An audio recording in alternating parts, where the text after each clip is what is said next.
बिस्मिल्लाहिर्रहमानिर्रहीम। मैं हूं मलक मुज़म्मिल थईम एडवोकेट। आज एक दिलचस्प परिपोजिशन डिस्कस करने लगे हैं। जब भी चोरी के मुकदमात होते हैं तो उसमें सज़ा के मकानात इंतहाई कम होते हैं। चोरी की बहुत सारी किस्में, जिस तरह घर से चोरी हो जाना, दुकान से हो जाना, इसी तरह किसी गांव में किसी बाग में से चोरी हो जाना। तो चोरी के लिए पुलिस को कौन कौन सी शहादतें इकट्ठी करनी चाहिए, मेरा ये सवाल है आज का। सबसे पहले तो एफआईआर लिखते हुए पुलिस को चाहिए कि वो डिटेल अच्छी लिखें, डिटेल लें, इन्फॉर्मर से डिटेल लें, उसकी मलकियत का सबूत या उसके कब्ज़े का सबूत। चोरी में मलकियत मटीरियल नहीं होती, पोजेशन मटीरियल होता है। क्योंकि जब हम चोरी की डेफिनेशन देखते हैं तो वो है removal of any property from the lawful possession without the consent of that person. अब इसकी मिसाल ये है कि आप और एक और बंदा बैठे हुए हैं और किसी दूसरे बंदे ने आपकी कोई चीज़ आपकी इजाज़त के बगैर भी ले ली है, तो ये भी चोरी के ज़ुमरे में ही आएगा। इसी तरीके से आप बैठे हुए हैं और आपकी मौजूदगी में कुछ और बंदे भी बैठे हुए हैं, लेकिन जब आप किसी काम के सिलसिले में घर जाते हैं तो वो पीछे से कोई चीज़ें आपकी उठा कर ले जाते हैं, तो ये भी चोरी के ज़ुमरे में आता है।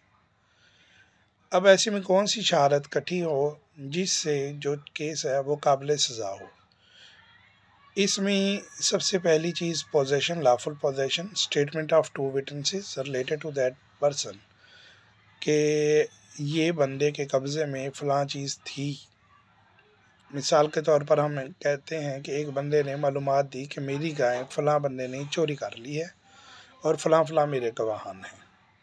अब इसमें सबसे पहले तो ये देखना होगा कि क्या उस बंदे ने गाय पाल रखी थी या वो लेके आया था, या गाय कैसे थी उसके पास। और जब गाय की मौजूदगी के बारे में दो गवाहान गवाही दे देते हैं तो पुलिस को चाहिए वो नक्शा मौका बनाए। मौका बनाते हुए वो गाय की बाकायदा वो एक प्लेस ड्रा करे, एक पॉइंट ड्रा करे। इसी तरीके से दो गवाहान की मौजूदगी ड्रा करे, गवाहों का बयान 161 का लिखे और एक रिलायबल और कन्विंसिबल एविडेंस जो है वो कलेक्ट करे regarding the possession, lawful possession, similarly regarding the statements.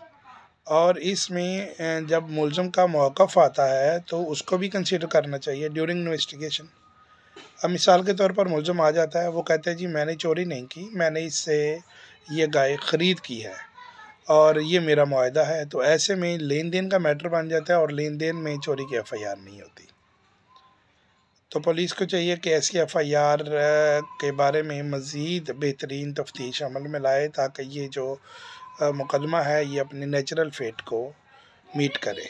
और ये केस अगर मुलज़िम ऐसी शहादत पेश कर देता है, ऐसा डॉक्यूमेंट पेश कर देता है जिससे साबित हो जाता है कि ये उसने चोरी नहीं किया बल्कि ये वो बहुत दिन पहले लेन देन के मामलात में बज़रिया एग्रीमेंट वो लेकर गया है और इसने ये through an agreement to sale ये ख़रीद किया है, तो चोरी का मुकदमा खारिज हो जाएगा। इसी तरीके से कुछ लोग कार की चोरी की एफआईआर दर्ज करवाते हैं और हकीकत में वो चोरी नहीं होती, वो कार भी लेन देन के मामलात में गई होती है, तो ऐसे में भी एफआईआर मेड आउट नहीं होती।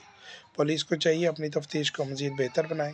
बहुत शुक्रिया। उम्मीद है ये हमारी जो वीडियो है ये इन्वेस्टिगेशन में, ये पुलिस के मामलात में और आवाम के लिए आसानी का बायस बनेगी। बहुत शुक्रिया। इजाज़त दीजिए अपने मेज़बान को। अल्लाह हाफ़िज़।